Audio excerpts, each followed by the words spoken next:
Hi there, if you've just joined us, my name is Terri Maxwell, and I'm going to be your host today, and we've got a very dynamic set of topics to talk about, as well as an expert in growing businesses, Elizabeth Eiss with Results Resourcing.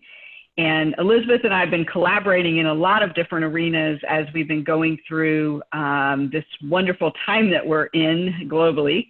And we have a lot of similar ways that we think about businesses. And so we put together this webinar to give you some very practical, actionable strategies to help you grow your business and to start moving things forward. So Elizabeth, are you ready to get started? Absolutely. Glad to be here today with you, Terri. Do you want to do just a quick little introduction of yourself and Results Resourcing, and then we'll talk about what's happening in business right now related to how we're dealing with COVID. You want to give us a quick intro? Sure. So I'm Elizabeth Eiss, and I am an entrepreneur, and my latest business is called Results Resourcing, and we really help businesses scale by matching growing businesses with vetted virtual freelancers. And it's been an interesting time because businesses are really looking for freelance talent to help them be more nimble in a time of uncertainty. And then we're finding a lot more people are considering freelancing as a profession. So it's a very dynamic time, and I look forward to talking about how businesses can grow in these days, as well as in the future, as well as how flexible staffing solutions can help that process. Excellent. And can you just share the agenda so we can just talk a little bit about what we're going to cover? Because we're going to tag team. We do that on a very regular basis, just to advance that forward, and we'll go through the agenda real quick. One of the first things that we'll be talking about is that agenda not moving forward? There it is. Got it. There we go. Okay. We'll be talking about putting your business in the context of COVID-19. And then we'll talk about what Elizabeth calls the new now. And then we'll talk about one of my favorite subjects, which is demand generation. And then Elizabeth will share some of her brilliant insights on how to scale operations.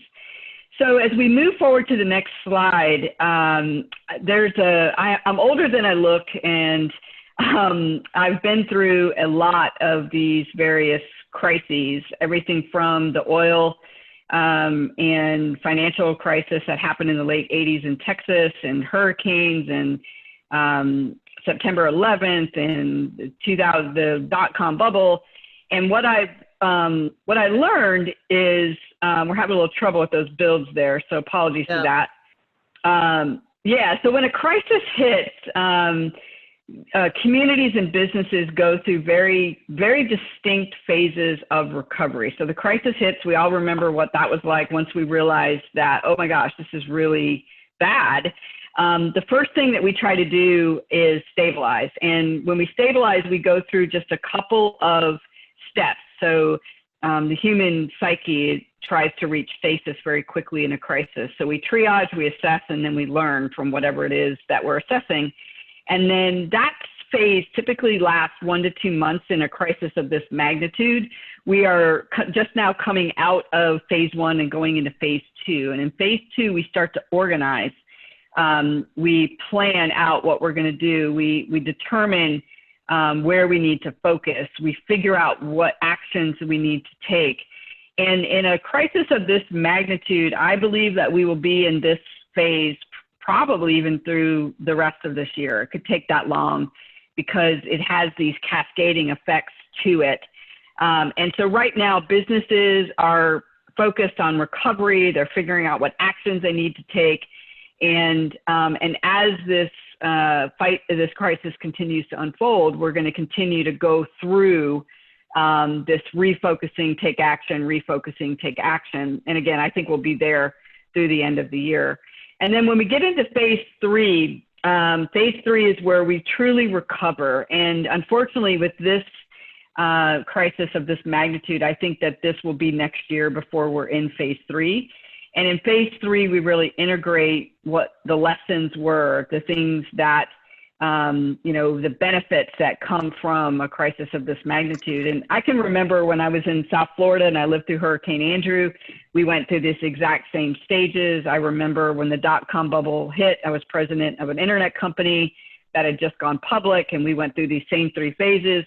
And I really do feel like these phases are very important if you're a business owner in these times. So Elizabeth, I know you talk to a lot of businesses with results resourcing. Are you seeing them go through these same 3 phases? Absolutely, and I think that every business is a little different depending on what that business does for a living. But absolutely, every business is kind of working through these same phases, and I think people relate to it both on a business and a personal level, frankly. And I think this is a great segue into something that I actually can't take credit for. A friend of mine really put this into words, basically, that it's not going to be a new normal, it's the new now.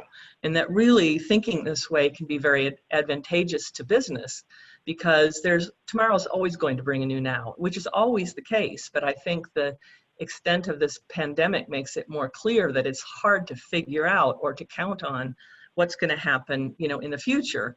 And so really, to me, it's about knowing your customer, and frankly, your customer's customer, because, there's a lot being written today about supply chains, and really it's the value, there's a value chain. And, for you to do what you need to do, you need to know what your customers needs and what your customers' customers need. And it's that domino effect. And so I think that thinking about in terms of the new now, rather than getting into some new static state that we call normal, I think is a really healthy thing to do. And, ultimately it all boils down to customers and people.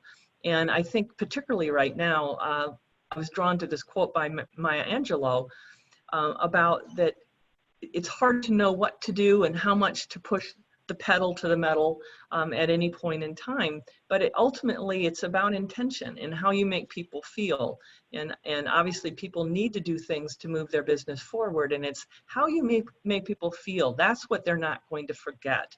And so I think that people need to take some considered chances to move their business forward, but if always basing them on, what the value they're trying to add to serve others, I think is going to help them withstand the test of time.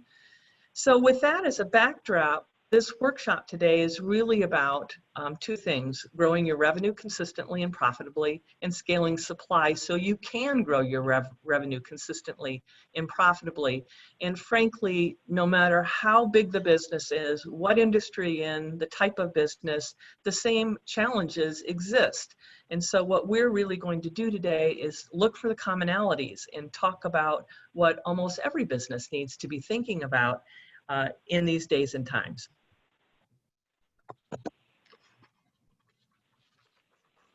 All right, so demand generation. One of the things that I believe is critical right now is that we think differently about how we grow our business.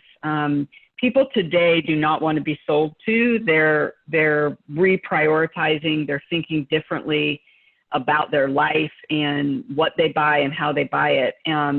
And so one of my mantras is, rather than generating leads, think about relationships. And what that means is we still have to take buyers through a journey, same journey that we've always done. They need to be aware that we exist. They need to be interested in what we have to say. They need to actually both want it and need it for themselves. And then lastly is being willing to take action on what it is that they need and want. And we all know that we have to do these things to grow our business, but frequently in the past, I think we did these things with an eye towards what we get. And I really do believe that in the world that we're moving to, it's not anymore about what we get. It's how we collaborate. It's how we share. It's how we serve. And so I developed a methodology about 5 years ago that I call authentic demand generation. And what authentic demand generation is, and it's the basis of everything that I do, is rather than thinking about what I get, I think about what can I do to serve the buyer before they buy from me so that I'm building a relationship with them. So if we take those same phases, awareness, interest, desire, and action, which are all the fundamentals of a good marketing growth strategy, how can we turn them around and look at them differently? How can we look at them from the vantage point of how do we build a relationship with the buyer? So I'm going to use some relationship terms in each one of these little buckets here. So when somebody is aware that we exist, it's kind of like we're friends. We're getting to know each other. And there are a lot of people that we're connected to on LinkedIn. There are a lot of people we're connected to on other social platforms. And in today's world, what that means is we're friends, we're connections in some way. That doesn't mean I'm interested in what that person does or what they have to say, but I am at least aware that they exist. In the second phase, the relationship starts to grow a little bit. And now I start to pay attention. I'm a follower of your brand. And I can always tell when I've been building a relationship with someone on LinkedIn, because most of my business comes from LinkedIn. I can always tell because they'll engage with me differently. I can tell when they're interested in what I have to offer and say. And what that means is I'm doing a good job serving them with tips and ideas and things along those lines, because now they're actually paying attention to what it is that I'm talking about and what I have to say. In the third phase, this is a really important phase where they begin to actually need and want. I call this becoming a fan. And I focus a lot of attention with tools, things like this webinar, of how I can serve people in this phase, not by trying to sell to them, but by trying to serve them, to give them something of value. And typically when they're a fan, they might try a webinar or a free quiz that I've developed or something along those lines, and they might even buy once. But what I really want to create is not just fans, but fanatics. And a fanatic is somebody that not only purchases from me, but they share what I'm doing with others, because it's been an authentic process of working with me and getting to know me. They know, they sense that I'm not trying to sell them, that I truly am trying to serve them where they are. Then and if they have a good experience with whatever it is that they purchase, they then become what I call a fanatic. And my mission in life is to be so good at what I do and to be so good at the way that I serve people before they buy, that when they actually experience the product that I'm selling and they buy it, that they will become a fanatic. And that's my goal in life. And I know, Elizabeth, you feel the same way as you're thinking about, working with people.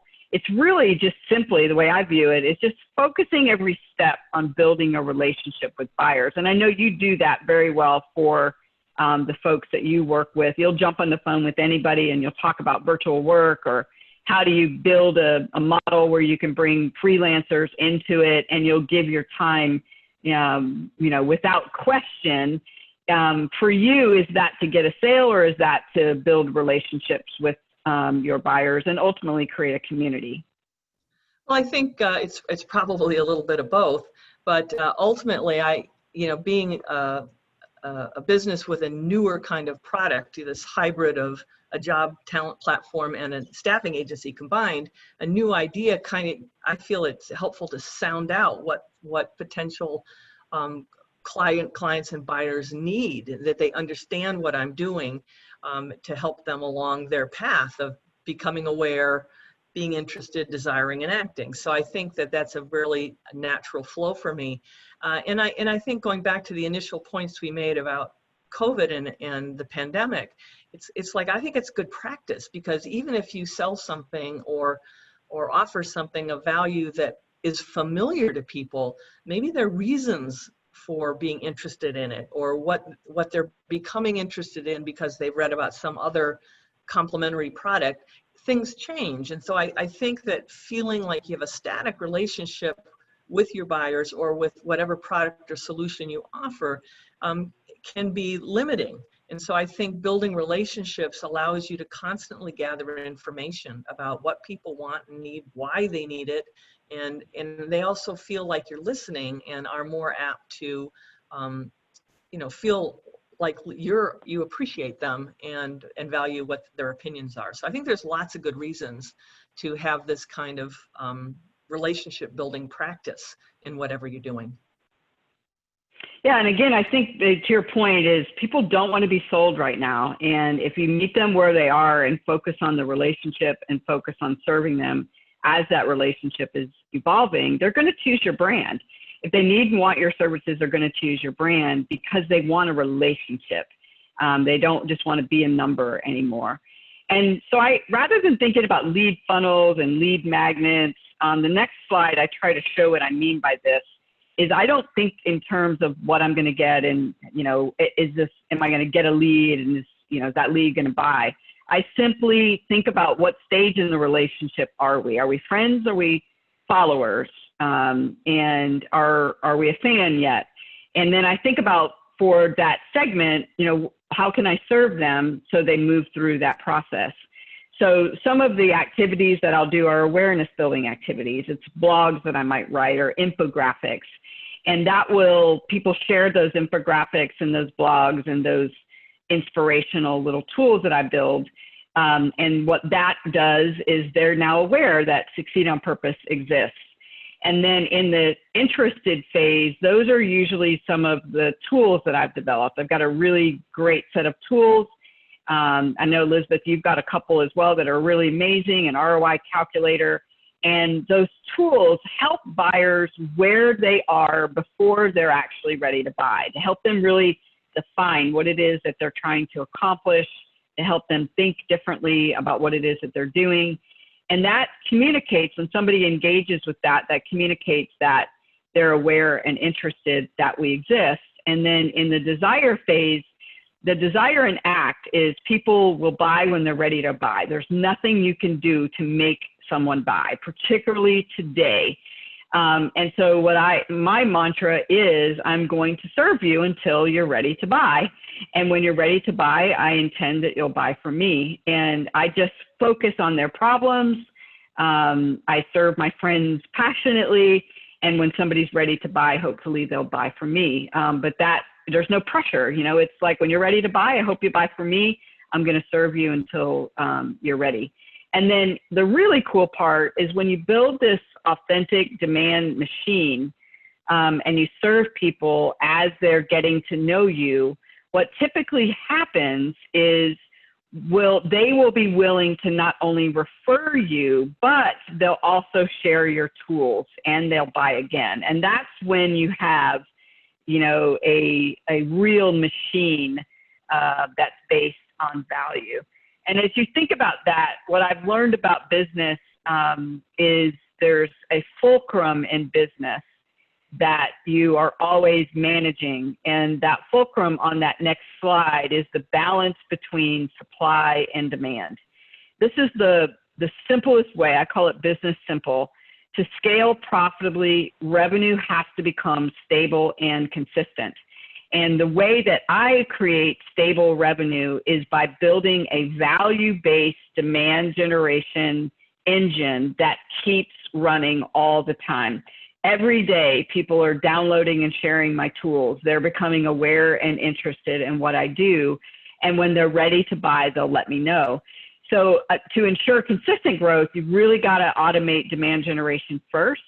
And then once it's automated, then you can really focus on the supply side, which Elizabeth is going to talk about, and trying to incorporate people, process, and tools to make that side of business easier. So Elizabeth, you want to talk a little bit about what it means to scale the supply side? Absolutely. We don't really think about supply sometimes as about whatever value we're delivering, but supplies is the inventory of your value. How are you going to deliver that value to your clients and to be able to do that consistently? And so really going back to the slide before, regardless of business side, we're both all companies are dealing with how to grow revenue consistently and profitably and how to scale supply. And to me, it starts with process, then tools, and then people. And I'll talk a little bit about why that is. But Terri already alluded a little bit to automating process and tools for demand generation. And I really think that's true of operations, because scaling supply is really scaling your operations and the ability to deliver whatever it is that your company delivers. So in our experience working with small and mid-sized businesses, we see often that growth is really hindered by a couple of factors. One is people, as they grow a business from a great idea to a small business to a medium business, they tend to always think in finite terms, DIY mentality. How can I get this done myself or for as little as possible? So they get trapped kind of working in the business versus on the business, which is a major step forward in terms of your perspective and ability to scale the business when you can step back from the details of the business. And many times small and mid-sized businesses, have learned the school hard knocks. They've learned from the seat of their pants doing, not necessarily, an MBA is certainly not required, but it's like sometimes the exposure to different kinds of things is more limited. May not have as much financial resources as a large corporate competitor does. Even if they deliver something that's better, they may not have the ability to market it or whatever it is. May not have the infrastructure. Maybe they're not good at developing process systems, teams, or even leading teams. I mean, all those things are common issues for many companies. And then it's often hard to attract top talent because the top talent's going to go to one that the brand's going to embellish their resume or give better benefits, salary, whatever it might be. And so ultimately, these are problems that small and mid-sized businesses need to deal with. And because really scaling your operations is the key to scaling your growth. So it's great to have demand, but if you can't fulfill it in a way that your clients want, you're going to end up kind of, in between a rock and a hard place. So really, I've focused a lot, both results resourcing, but just in general in the consulting I've done as well, about how does a business scale, and scaling operations is key. And so to me, I'm all about business agility and being nimble. And COVID is just one example. I think being a nimble business is important at any point in time because that allows you to make the small pivots to change as your customers' tastes change, even if there isn't some global pandemic happening. People's tastes change based on what the experiences they have in the market. So to me, there's kind of 5 steps. The first is to have mechanisms in place in relationships with your customers so you can talk to them and listen to them is key. Constantly take stock. Ask for feedback from your clients. What did they think about this? What would they like better? Whatever it might be, that dynamic builds community, builds relationship, and you get really valuable information. And then you can improve your processes. You can start to take that feedback and do something with it in a scalable way, which is why process is so important. Next is really improving your tools, the tools that help you deliver through those processes, and ultimately will also help you decide when to outsource something versus when to do it yourself, and getting out of that mentality of always feeling like you have to do it yourself. So to me, these are kind of 5 repeatable steps that really help you scale operations and build a nimble business, because they're going to be the same 5 steps no matter whether you're a $100,000 business or a $10 million business. These are the same kind of steps that need to always happen. So repeatable process is key. So talking further about SMB operations, there really are 3 components, and I've mentioned them already: process, tools, and people, in that order. And those are really the key to how you scale your operations. And process is important because how your business delivers customer value is a really valuable asset. It's not random. It's not vague. You have a certain process, certain way you do it that makes your customers remember you, feel good about what you do, and gives them value. And these processes are important to know them and document them in some form because they help you get more done consistently. It certainly will help you get work done virtually because now everybody's working off the same playbook if it's documented. It's also going to help you decide what tools you need to run your operations. And and critically, since you can't do everything yourself, especially if you're scaling, process is going to help you delegate to other people in your firm, or to outsource to contractors or freelancers. The second really is tools. If you don't have good process, you're not going to know which tools to buy, but the right tools will save you time and money. And you can think of tools as outsourcing. If you get a CRM system, you're basically outsourcing data management to a CRM system. And your CRM is going to be the custodian of your contact list and your email list and who bought what when, all those kinds of things. Those are really important tools that are going to save you time and money. And you can offload really repeatable processes to tools rather than people. It's a lot cheaper. It's scalable. It's a lower fixed cost rather than the variable cost of people. It's consistent. It's now you're capturing data that's valuable to your business. And again, it's going to enable you to have people do work the same way using the same tools, whether they're in your office or they're doing it remote and virtually. And then the last thing is people. I think people are really important to businesses, but people need to be flexible and they need to provide skills that help your businesses scale. And really having a flexible team is a nimble business because you could scale up or down as demand requires it. And so I'm a big fan of something that a gentleman by the name of Peter Drucker said nearly 60 years ago. He said, do what you do best and outsource the rest. And I think that's extraordinary advice, no matter what your business does, because you should be focusing on the things that are the highest return on investment of your time and money.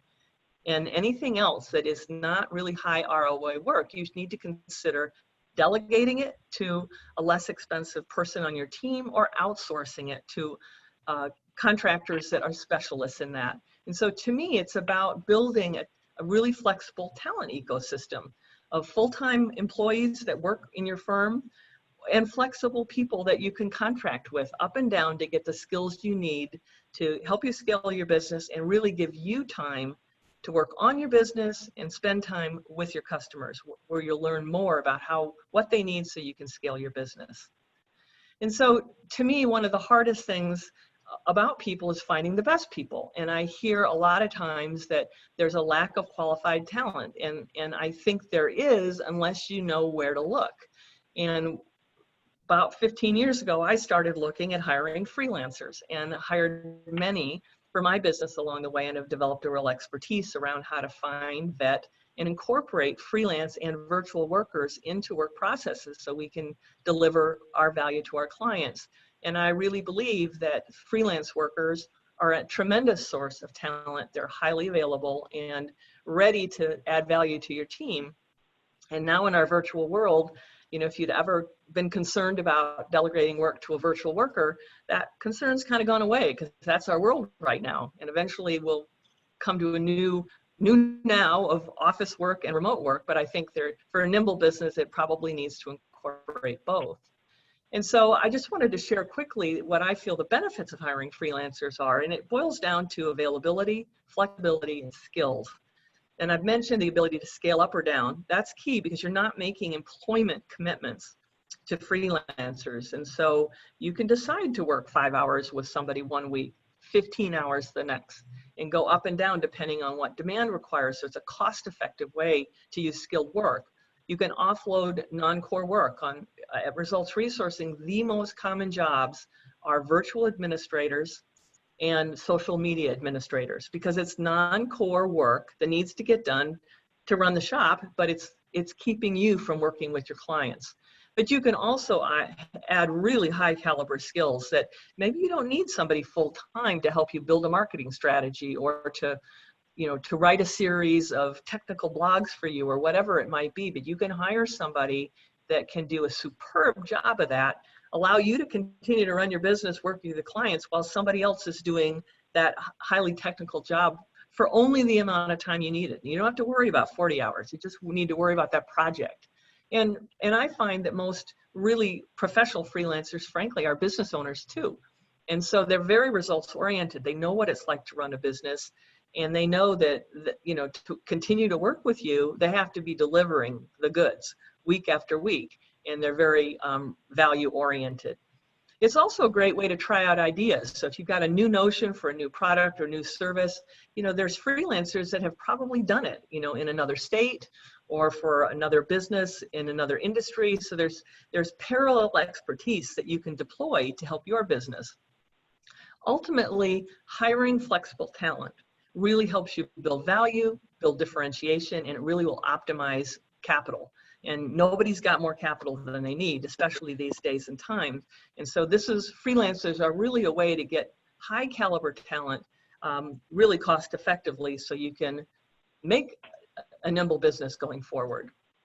And so really there's a number of different strategies to find freelancers, and every business needs to find the right one for them. But one thing I hear a lot is that, oh, I'm going to hire somebody my buddy or my neighbor recommended. And that may feel good because you trust that person, but that person doesn't really know what your business needs are, doesn't really know if that person knows how to work with your CRM system or understands how to work with your website or whatever social media platforms, just using a couple of examples. And so that's not risk-free. I mean, it's you're going to hire somebody that may not have the skills that you need, and you're going to spend time working with that person and may be disappointed. And then you have the additional stress of the fact that your friend recommended somebody that may not work out for you. So it's a bit more random. It's a not vetted person, and there's some risks there. And I see many times people regretting mistakes they've made because they didn't really vet a network referral. The second are do-it-yourself job platforms. And there's amazing talent on platforms like Upwork or Fiverr, or I mean, there's literally 350 different platforms for different things out there, and just knowing which one is the right one is hard. But it's a lot of work because you can type in a job description that includes the word WordPress, and you're going to get thousands of people that have that in their skill base. But are they the right person for you? You've got to do all that work of figuring out whether that person is the person you need, vetting them, making sure they're real. And there's a cost of your time to do that. And there's the cost of a poor hire, if you don't make the right decision. If you're a little larger and you have an HR department, they're experts. They tend to be focused on full-time equivalents, but they're really expert at finding and vetting talent, and can be really the right place if that's, the resource that your company has. But full-time HR departments are full-time employees. It's custom, but it's costly. And that's just one of the balancing acts. And then the last is really to outsource recruiting, whether it's to a staffing agency or to a firm like ours, which is a blend of a job platform and a recruiting agency. But you get expertise, it's on demand, it's custom. In the case of pure recruiters, it can be costly. A combination of recruiting with a platform takes cost out of the system, but you still can get some real custom work. So there's lots of different options, and all really worthwhile to explore to see what's going to help you get the talent that you need. Terri, care to wrap it up? Yeah, so the first thing that I would say is the most important thing that I do and I advise entrepreneurs right now is to put a demand generation engine in place, because you'll always be ready for the ups and downs of business. And the hard part about doing that right now is unhooking from the marketing and moving more to value-based techniques. It takes a little longer to do it. It takes a little longer to get results, but once it's set up and working, it'll be the best thing that you've ever did. And I believe that buyers are going to migrate towards more authentic communication than they've done in the past. So that is the most important thing. And then as you're thinking about some of the things that Elizabeth said, I always go back to, who are my buyers and what do they need from me right now? That's always my mantra. No matter what's happening, every week I'm thinking about who are my customers, what do they need from me right now? Who are my potential customers, what do they need from me right now? And just getting into the habit of asking that every day, every week is a great way to do a lot of the things that Elizabeth just spoke about. And then the third thing is as you're making the necessary pivots, really think about process, tools, and people.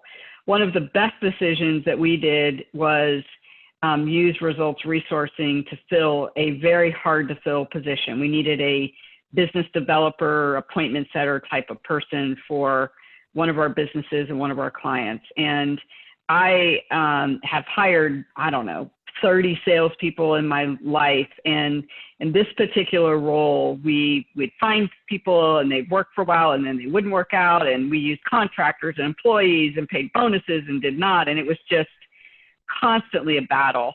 So I said, you know what, I'm going to hire results resourcing and I'm going to have them find somebody. And it was the best investment that we could have ever made. The client that's using the person that we've partnered with is thrilled to death. And, you know, I now want to hire them to help us with one of our businesses as well. But I really kind of took the pause and that COVID created and said, I'm going to think about process, tools, and people and figure out where, if my resources are more finite, where do I really want to invest to make better decisions in process, tools, and people? So that would be the third insight. And she shared several strategies about that. And then, you know, kind of tagging on to do what you do best and outsource the rest. I probably train, coach, mentor thousands of entrepreneurs. And one of the hardest things for them to do is number 4. But it's one of the things from Peter Drucker on down that any really great business advisor will tell you is know what you do best and outsource the rest, whether that's having somebody handle your accounting, having somebody handle your social media, having somebody handle your calendar, having somebody, you know, take calls for you, really do what you do best and outsource the rest. So that would be, you know, the summary of today's session. And then as we open it up to questions and take questions, I would just say, remember where we are. And we're in the middle of a pandemic, unlike anything our generation has ever seen. Take the pressure off yourself. Everybody's doing the best they can. And, you know, deal with whatever is in front of you and really use this as an opportunity to triage and reassess and refocus on what's important to you personally and what's important to getting your business forward. Does anybody have any questions for me on the demand generation side or Elizabeth on the supply and talent side?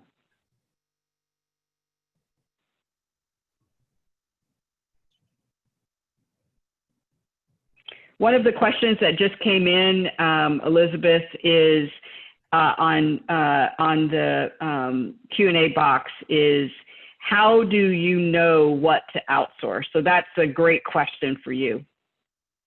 I think the how to know what to outsource really gets back to, you know, the value proposition, whatever it is that inspires you to serve your clients.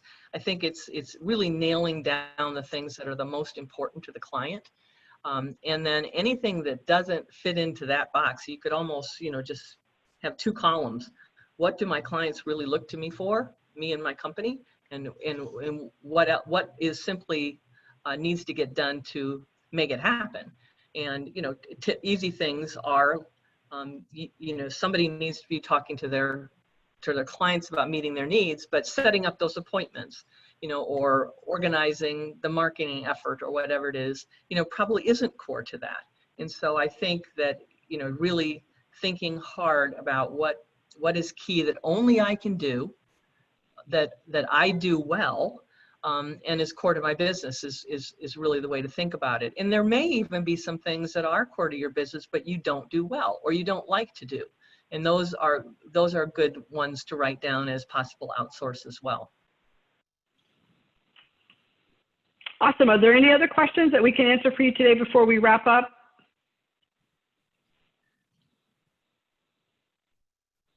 Okay, Elizabeth, let's make sure that everybody, oh, wait a minute. Hang on one second. Oh, great. Thank you so much. Elizabeth, let's make sure that folks know how to get a hold of us on LinkedIn. And I believe you have a special offer that you're making available. Yeah, so this, please connect with us on LinkedIn, Terri Maxwell and Elizabeth Eiss. And one of the things I love to do is to help people think through their talent strategies. And I do have a corporate background as well as my entrepreneurial background, so I can kind of talk from both sides, and would love to offer a 30-minute consultation to talk about what your business is all about, where you are, and how you could implement a nimble fractional talent strategy to help your business scale. And so all you need to do for that is just write me at EEISS@resultsresourcing.com, and we'll get some time set up. Awesome. Well, thanks everybody for joining us. For those that missed us, we will have this recording up on Elizabeth's website, and we'll email a link to you so that you can download it. And we appreciate everybody joining us. Elizabeth, thank you so much for sharing your wisdom. I love being a client of Results Resourcing and wholeheartedly agree with everything that you said. Well, I really appreciate you joining me today for all of the Results Resourcing community, because you offer some amazing insight and demand generation, which never goes out of style. And I think you have a unique way to do it that really works in today's, always worked, but particularly works today, you know, in the pandemic environment we're in. So thank you for joining us today and hosting this session. You bet. Thanks, everybody. Thank you.